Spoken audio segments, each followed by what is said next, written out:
Chegou a hora de trazer filmes de terror e suspense pedrada. Isso mesmo, só tem pedrada, só tem filme bom, só tem filme pra você ficar com muito medo. Eu sou o R.R. Bico, você está no Guia do Terror de Robê.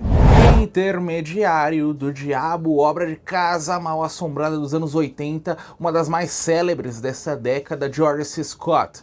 Como protagonista, a história desse homem que está se recuperando da figura do luto após perder sua família atropelada em um negócio completamente trágico. Ele se muda de cidade, compra essa mansão ou aluga o lugar e é lá que ele começa a sofrer com assombrações. Ele vai utilizar essas assombrações investigando o que aquilo representa para superar o luto. Então um filme que mistura muito bem essa figura do drama e um tradicional Casa Mal Assombrada sem barulho, né, que ultimamente a gente tem muitos filmes dentro desse subgênero que o pessoal acha que é simplesmente colocando jumpscare e barulho ele vai te proporcionar uma experiência assustadora. Intermediário do Diabo tá aí para provar exatamente o contrário, né? Uma baita atmosfera, composição de cenários, trilha sonora, é o bastante para você sair completamente arrepiado.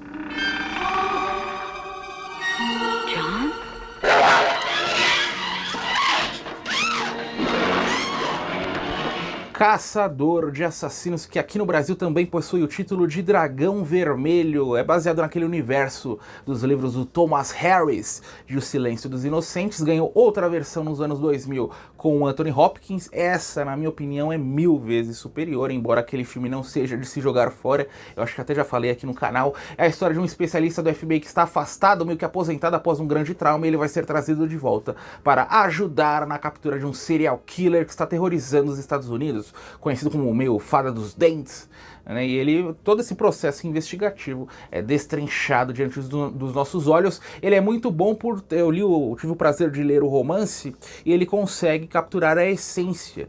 Qual que é a essência? A investigação é capturar cada detalhe forense e nos explicar, introduzir de uma forma coerente e dinâmica, né? Que não é fácil você apresentar ciência de uma forma que a gente possa digerir ela bem. E tem o William Petersen como protagonista, direção do Michael Mann, né? E o Tom Noonan como vilão. Incrível, o filme é impecável, desde sua atmosfera, a composição de cenários, trilha sonora, atuações e principalmente o seu ritmo. É um ritmo só, a gente não sente aquele cansaço, a gente não sente pausa, a gente não sente quando os créditos sobem, você sente a vontade de reiniciar o filme, a experienciar aquilo tudo novamente. Ele é muito próximo, eu falei do William Petersen, em clima de Viver e Morrer em Los Angeles, que é a obra do William Friedkin dentro do campo da ação. Esse é suspense com os pezinhos no terror. Então você quer obras testosterona, né, para assistir com a empolgação lá em cima, essas duas são perfeitas. Você que por alguma razão não assistiu O Silêncio dos Inocentes, tem aquela obra como uma de suas favoritas e não conhece Caçador de Assassinos, chegou a hora. Have you ever seen blood on the moonlight well? Predador 2, a caçada continua. Se o primeiro é na selva com Schwarzenegger, aqui cidade grande de Los Angeles em um dia quente, com Danny Glover, astro de máquina mortífera, é o Predador aterrorizando essa cidade, personagens tentando sobreviver e eliminar essa criatura de outro mundo. Danny Glover consegue honrar o Schwarzenegger como protagonista, embora eu, enquanto criança, início da adolescência, passava no Domingo Maior, não tem Schwarzenegger, não vou assistir. Só fui conhecer de fato a obra no início de minha vida adulta e gostei bastante. Acho que ele consegue esse universo de Predador, ou os filmes são horrorosos ou os filmes são muito bons. Esse é muito bom. Então ele não tem nem mesmo 10% da qualidade do original, mas convenhamos, é impossível você igualar aquela obra-prima. É um filme que você consegue sentir o clima, e quando eu digo clima, é o calor de Los Angeles, você sua junto com os personagens, sempre em estado de desconforto. Tem até o Bill Paxton no elenco, os personagens sempre parecem estar sofrendo mais com o calor do que propriamente com a criatura. Então é uma baita experiência, e se você quer essa mistura, ação e terror. Predator 2. He's in town with a few days to kill this Thanksgiving. A Casa do Espanto. Um homem retorna até a casa de sua tia, lugar em que seu filho sumiu misteriosamente. Após a velha bater as botas, ele fica com a residência e resolve passar ali o resto de seus dias. O problema é que a casa é um portal para outro mundo e ele vai ter de volta o pesadelo que ele conheceu com seu filho, com essas criaturas. A trama parece ser bem séria, né? Mas é comédia total, com terror.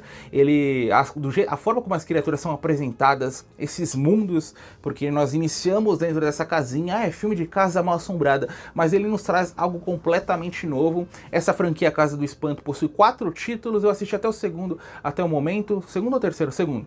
E eu gostei também muito do segundo, em breve não, quando tiver tempo sobrando eu vou conhecer o terceiro e o quarto, mas esse primeiro é classicão, principalmente. O filme é todo impecável, todo perfeito, todo assustador, mesmo se utilizando da comédia, mas o que mais chama a nossa atenção é esse pôster maravilhoso aqui que eu coloquei ao lado.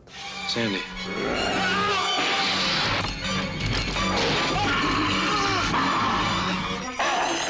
A Chave Mestra, a história dessa mulher que vai trabalhar como enfermeira, cuidando de um casal de idosos, nesse casarão no meio do pântano, no meio do lugar nenhum, e lá ela começa a descobrir coisas estranhas sobre essas pessoas. Logo essas descobertas vão levá-la a uma trama de ocultismo, e ela tem essa noção: era melhor eu ter ficado com meu antigo emprego, um salário menor, mais viva, tranquila, saudável. Kate Hudson como protagonista. Nessa época ela estava em seu auge, fazendo muitas comédias românticas, filmes de ação, e até estranho que ela entre dentro do terror, e nesse filme, um filme tão impactante, com seu final com plot twist, um dos maiores dos anos 2000, que tem aquela cena, aquele frame que não vai jamais sair de sua cabeça, um bom elenco de apoio com a Gena Rowlands e o John Hurt, né? Eles dão toda uma atmosfera estranha para o que nós estamos assistindo. É crucial que a gente tenha 2 bons atores naqueles papéis, e é isso que a gente possui nesse filme de ocultismo, que atira para todos os lados, sempre com o melhor que esse subgênero tem a oferecer. Uma das raríssimas, né, boas incursões dentro desse subgênero nos anos 2000. I don't believe. No. Histórias de Fantasmas, obra de 81, sobre um grupo de velhinhos que se diverte contando histórias de terror, como eu gostaria de passar a minha velhice. Nós vamos ter histórias que vão se combinar, 2 gerações, um passado turbulento, algo sinistro, sobrenatural que aconteceu, que vai voltar a dar as caras no nosso filme. É uma trama estranha, muitas coisas a gente até não consegue captar a mensagem, a gente se perde um pouquinho, mas a atmosfera, né, no gelo, os personagens sempre sendo apresentados a essas instâncias sinistras da realidade, isso jamais sai da nossa cabeça. Dá vontade de assistir várias e várias vezes, exatamente por essa falta de compreensão total da história. A direção do John Irving, né, tem um bom elenco dos senhores, e é um filme que é conforto total, né, dentro dos anos 80. Até é estranho você ver uma obra desse tipo, né, enxergando terceira idade dentro do terror. Forget something that has remained a secret until now. Is anyone else seeing things? Am I the only one having nightmares? Hereditário, a história dessa família que vai perder a avó, e logo após essa perda eles começam a descobrir coisas estranhas sobre a origem dessa família, coisas estranhas evidentemente ligadas ao ocultismo. Quando tudo parece estar superado, outra tragédia das caras. Eu não vou falar qual é essa tragédia, não é um spoiler, mas as poucas pessoas que ainda não assistiram esse filme, vocês vão se surpreender pela primeira vez. Você viu A Chave Mestra? Achou que era a sua pior experiência em plot twists? Aqui tem uma que é mais ou menos no mesmo nível. E falando de A Chave Mestra, ao tratar o ocultismo, né, após essa segunda tragédia, a família vai iniciar uma investigação, um jogo de paranoia e ansiedade, uma trama que vai ficando mais e mais soturna, mais e mais macabra. Você consegue sentir, você consegue se inserir na vida dos personagens, naquela trama, naquela casa. Toni Collette como protagonista ao lado do Gabriel Byrne, né, tem até a direção do Ari Aster, que é um diretor que, na minha opinião, atingiu seu auge exatamente nesse filme. Eu não gostei muito de Midsommar, É um filme muito interessante, né? Não é que eu não gostei, é que eu não achei ele espetacular, como muitas pessoas acharam. Depois teve aquele Beau is Afraid, né? O Beau tem medo, algo assim, um título com o Joaquin Phoenix, que é uma piração completa. Também não curti. Esse sim eu não curti mesmo a história. Então aqui, muita gente não gosta de Hereditário, eu não entendo, porque esse é um dos melhores filmes de ocultismo de todos os tempos. É impressionante como ele consegue nos surpreender a cada 10, 15 minutos. Ele vai descendo dentro dessa história. A história é muito boa, mas os efeitos práticos do final são um negócio, especialmente a do fogo, das chamas. Ela te assusta, e esse é o centro, o primórdio de qualquer filme de terror, te deixar em um estado de nervos.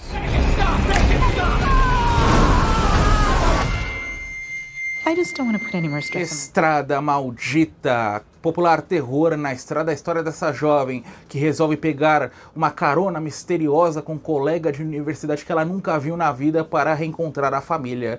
E é nesse feriadão, né? Canadá e Estados Unidos, é frio, gelo para tudo quanto é lado, eles estão na estrada. Inicialmente a gente desconfia desse colega, será que ele é do bem, será que ele é do mal? Logo eles pegam um atalho e a gente percebe que é algo muito maior, é uma história sobrenatural, sobre uma rua, uma estrada mal assombrada, o carro vai quebrar, e aí é inferno diante dos nossos olhos, surpresa total, não esperava nada, e logo me deparei com um dos meus filmes favoritos dentro desse subgênero, terror na estrada, Emily Blunt como protagonista. E eu falei do Predador que você sente o calor, aqui você sente o frio. Você pode assistir esse filme em janeiro, com 40 graus, que você vai se enfiar embaixo do edredom com frio, que é essa experiência que nós passamos, enquanto aqui cai uma baita chuva, né? Lá nos Estados Unidos é frio. Emily Blunt, antes de explodir dentro de sua carreira, e terror na estrada, fantasmas, gelo, o pessoal dentro do carrinho passando frio. Tem como ficar melhor? Tem como ficar mais assustador?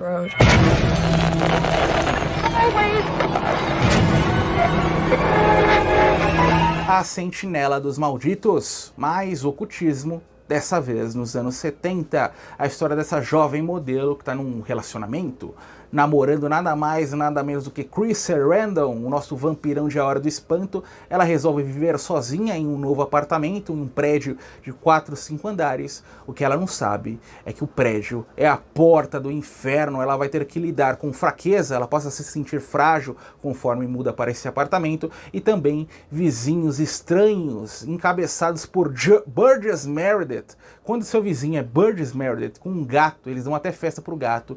Você vira as costas e vá viver embaixo da ponte, é melhor do que esse prédio. No último andar tem um padre cego, é um negócio super estranho. A festa do gato é o momento mais emblemático da obra, é extremamente atmosférico também. Ele é atmosférico até os últimos 20 minutos, é que nós chegamos à cena final, que é um horror gráfico. É algo que você não espera e por isso que é tão impactante. A lá Freaks, monstro dos anos 30, é mais ou menos o mesmo estilo de filme. Eu acho que até são aberrações reais, né?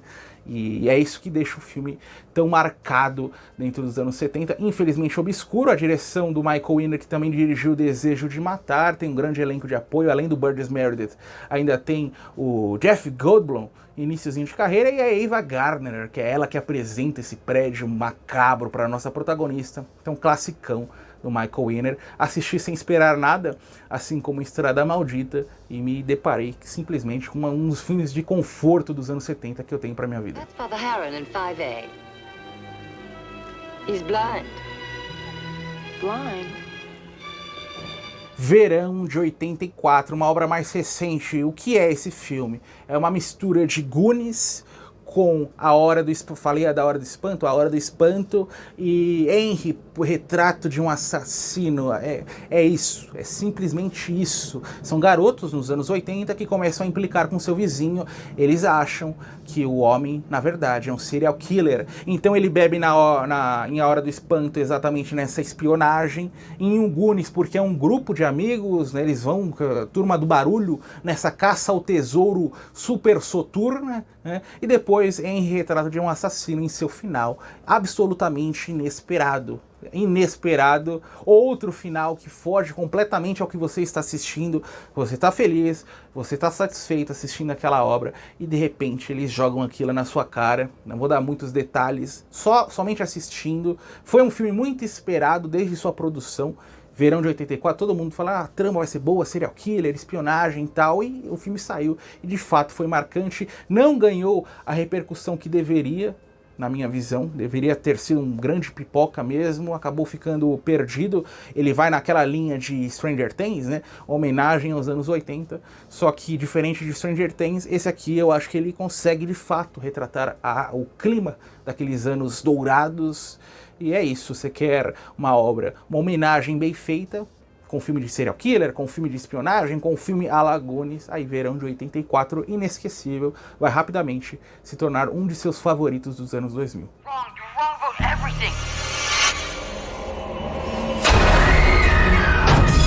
É isso aí, pessoal, chegamos ao final de mais um Guia do Terror, ao lado dos 2 volumes anteriores, para você continuar assistindo essa nova franquia do canal. Eu te vejo nos próximos dias. Continue maratonando os mais de 160 vídeos do terror de hobby.